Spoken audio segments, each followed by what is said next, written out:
Video kali ini dikemas spek lagi, uji coba mesin pengemas mini otomatis untuk produk gula pasir. Mesin pengemas ini cocok untuk mengemas produk bahan makanan maupun minuman dalam kemasan saset.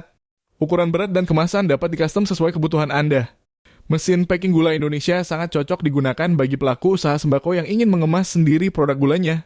Oh iya, ini bukan mesin impor, tapi mesin pengemas buatan produsen asli Indonesia. Soal servis dan spare part jangan khawatir, semua tersedia aman di dalam negeri. Yuk konsultasikan kebutuhan mesin pengemas Anda sekarang juga.